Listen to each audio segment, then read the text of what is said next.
Oh, Russell Westbrook get him a lot. Bricks. Russell Westbrook has been one of the most closely followed and hyped players of the modern era. But does he really deserve it?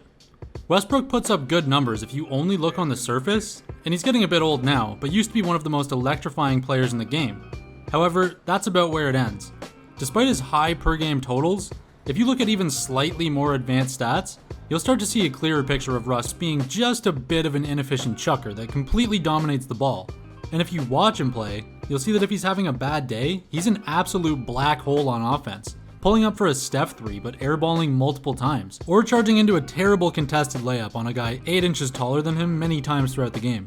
You might be thinking this is a new thing, but it's been this way his whole career. And yes, even the MVP days. Don't get me wrong, when he was in his prime, he was exciting to watch and was a good player overall despite what I just said. However, his reliance on his athleticism has never gone away, as the only skill he seemed to try to improve throughout his career was just his lightning fast drives to the hoop, or passing to an open man on the wing. Now that he doesn't jump as high or run as fast as he used to, he's essentially the same old Russ, but a couple steps behind.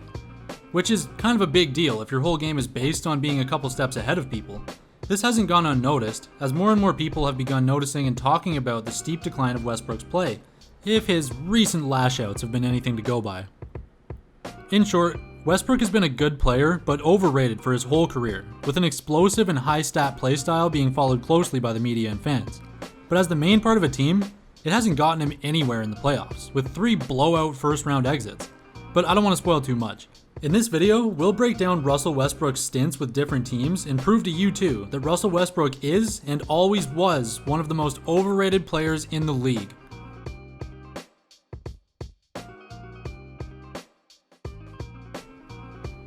Westbrook came out of college primarily known for his speed attacking the basket and his effort on defense after 2 good years at UCLA, advancing to the Final Four of March Madness in both seasons Westbrook was playing.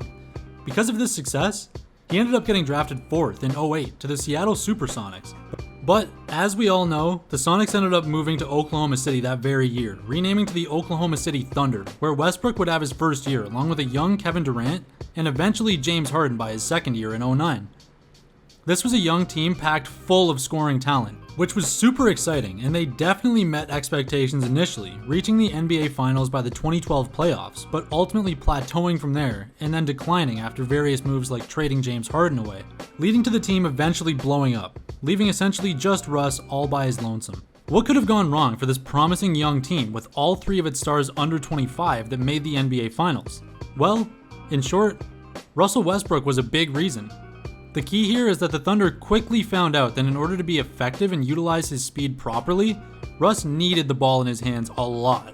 He didn't particularly play super well when off ball, not being the quickest to find an opening for an off-ball drive, or to get to an open spot to shoot with his already streaky shooting. This led to the Thunder enabling him to develop his playstyle of drive to the hoop, hope you outspeed your defender, maybe pass the ball out to the open man if you get doubled, but most of the time just take a bad contested layup. This led to some cool dunks and flashy passes, but was a big problem, as when you have one of the greatest isolation scorers of this generation in Kevin Durant, you want his point guard to have high basketball IQ, be able to set up the star, and then play well off ball so that he gets a good pass when pressured by multiple defenders. On top of the bad fit with Durant, his need to dominate the ball forced another star guard on the team, James Harden, into the 6th man role, which he did well at. But when Harden got traded to the Rockets, his instant climb to superstardom was nothing random. He was being held back in his role with the Thunder, because there would be no room for him in the offense with Westbrook as the main guard. Unfortunately, instead of catching the problem early on before having to trade Harden away, the Thunder believed in Westbrook a little too much. This is proven by looking at his usage percentage, which began to rival known team dictator LeBron James.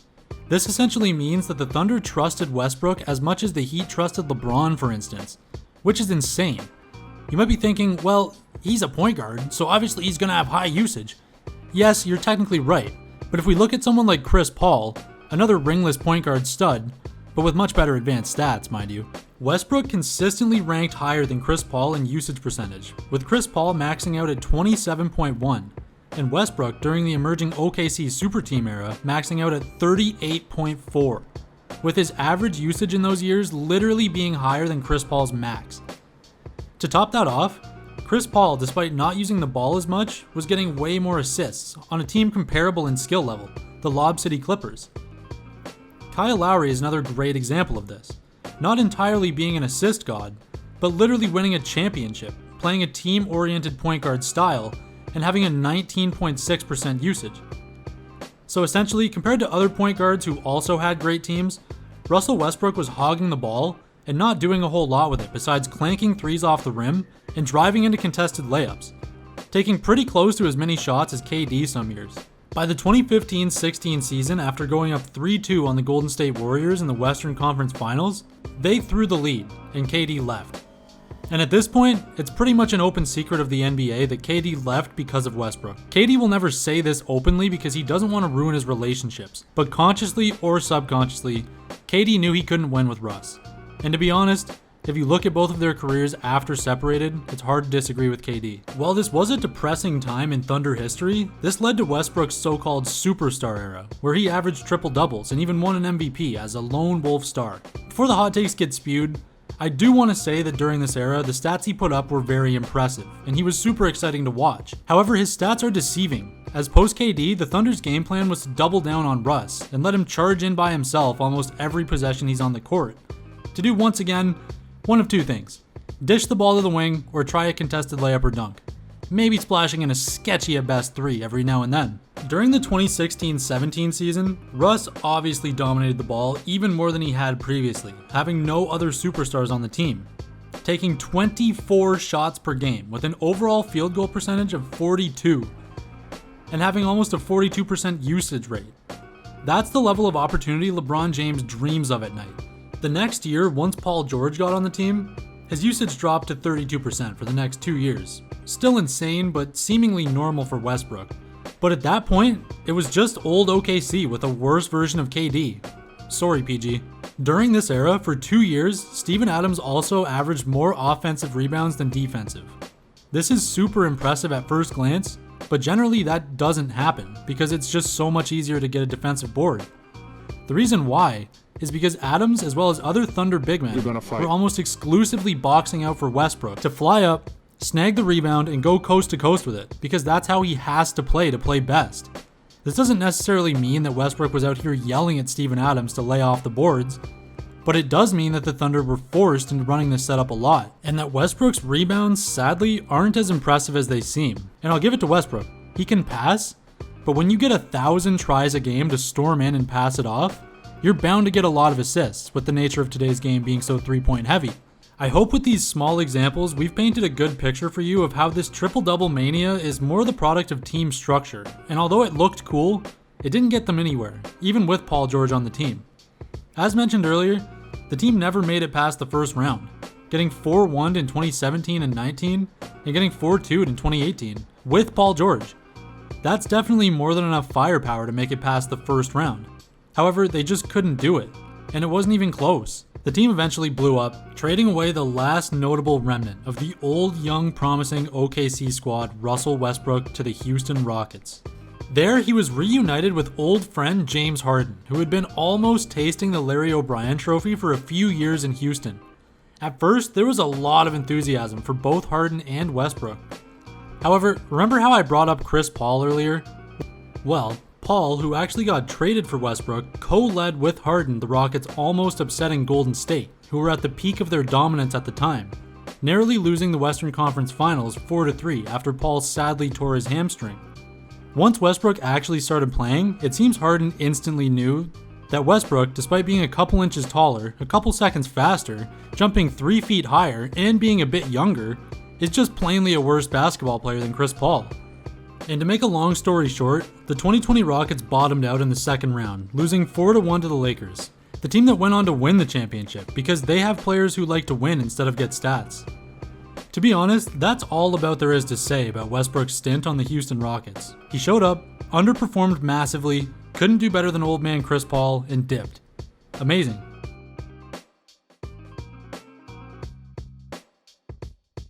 After Westbrook jumped ship in Houston, he ended up landing in Washington on the Wizards, joining Bradley Beal to create the most underwhelming team of the 2021 season. Russ was still able to average his triple-double, but did not want to play back-to-backs, and it seemed pretty clear that Washington was just a temporary home for Russ to kick his feet back and relax for a year. But for some reason, LeBron saw all of Westbrook's previous success and decided that he was the missing piece that he and AD needed to win one more championship before he dips out to play with whatever team drafts his son Bronny. LeBron is supposed to have the highest IQ in basketball, but yet it was clear to everyone that a player like Russ, whose entire game is built around himself having the ball, driving the pace, while depending completely on his physical size to bully his way to the rim, while also having zero outside range and being a complete liability on the defensive end, isn't the type of player that LeBron and the Lakers could succeed with. It's unclear if LeBron genuinely thought Russ was the missing piece, or if his ego got to the point where he had convinced himself that he was the only player that could finally win a chip in spite of Russell Westbrook being on their team. But either way, he ended up going to Rob Pelinka and Jeannie Buss and telling them to do whatever they can to get Russ from Washington. So the front office did just that, by giving away Kyle Kuzma, KCP, Montrezl Harrell, and the 22nd overall pick in the 2021 draft to the Wizards. And LeBron got his wish, as Westbrick was about to be fully activated. So that was it. Russ was heading back home to live out his childhood dream by becoming a main piece in a Lakers super team. But it didn't take very long for that dream to turn into a nightmare, as in his first 3 games with the team, he shot a whopping 43 shots while only managing to drain 15 of those, for a field goal percentage of 34%. Which is bad, but nothing compared to his 3-point percentage, which was only 9% in those same games, going 1 for 11. He would have games where you could see his urge to ISO for every play was coming back up, and he showed flashes of the old Russ, but for the most part, he just relied on his alter ego Westbrick to take the wheel. At some points in the season, it got so bad that Coach Vogel couldn't take it anymore, deciding to bench him for Talen Horton-Tucker instead. It seemed that Coach Vogel wasn't the only person who was sick of watching Westbrick throw away every hope of a W off the backboard, as Russell's own hometown fans got to the point where you could hear them scream no. Westbrook thought about it. Crowd kind of telling him no, and he missed it. Every time he would catch the ball in the corner appearing to pull it for a jumper. This got so bad that Russell had to take it to the media to try and dispel the Westbrick rumors. It was obvious that Russ's confidence was dropping with every game he played, and despite LeBron saying all the right things to the media, such as, "We gotta let Russ be Russ," it was clear that being the third star on LeBron's team wasn't the environment that Westbrick envisioned when he thought about coming back home. So for the entire season, the chemistry was never there for Russ and LeBron, or really anyone else on the team for that matter, as Russ, who's known for averaging more than 10 assists on multiple occasions, only managed to average 7.4, as well as leading the entire league in turnovers until the Lakers had enough of Russ and decided to bench him for the last 3 games of the season, allowing Trae Young to pass him by 8 more turnovers.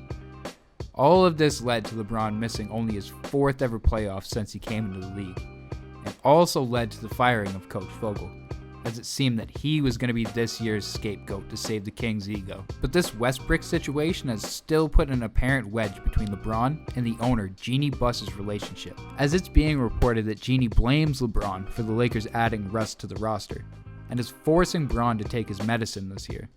Also going out of her way to put out a very cryptic tweet where she exclaimed how much she missed Kobe, as he was the only person she could talk to make sense of things that she wasn't supposed to know. And also finishing it off with saying that Kobe was the best Laker ever, which a lot of people assumed to be a jab at the King. Russ also had a very cryptic quote seeming to blame LeBron for the reason Westbrick came out this season, saying that, "And obviously I could have had a better season, but based on the positions and how they played and where I was out on the floor, I wasn't able to do some of the things I was able to do even last year. Like, obviously I was coming off averaging a triple-double, so anything less than that would not be a good season for me, in my eyes. You know what I'm saying?" No, Russ, we don't really know what you're saying. Which was contrary to LeBron's constant, "We gotta let Russ beat Russ" quotes. LeBron spent all summer last year trying to romance Westbrick into coming to LA, but this summer, he's doing everything in his power to get rid of and replace him with a much more talented guard. This definitely seemed to be true, as when Westbrick and Bron were seen at the same Summer League game together this year, they were sitting on opposite sides of the gym, never even acknowledging each other's presence. All of this tension brought new hire coach Darvin Ham to boasting his excitement of having Russ on his roster this upcoming season, saying how he was excited to utilize him in roles such as a high-level defender, off-ball slasher, and a corner 3 specialist. All things Russ has never been expected to do in his entire career. And coming into year 15, on an already declining physical body, it's hard to see how he's going to be able to adjust and adapt to the level of role player that Coach Ham expects him to be.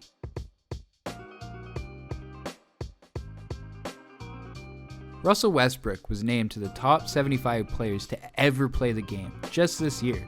But since then, it's been nothing but memes and compilations of him running around throwing the ball against the backboard so many times, you would think he was trying to put a damn hole in the thing. But unfortunately, that's just who he is.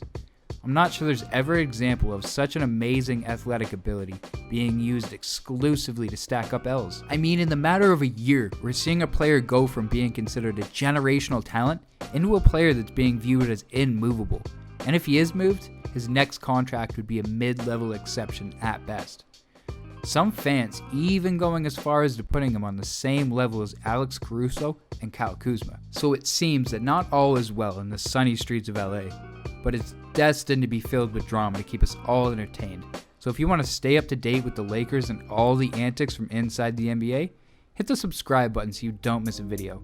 And if you made it this far along in this video, give it a like. And that's all for this one. Thanks for stopping by, and we'll see you on the next upload.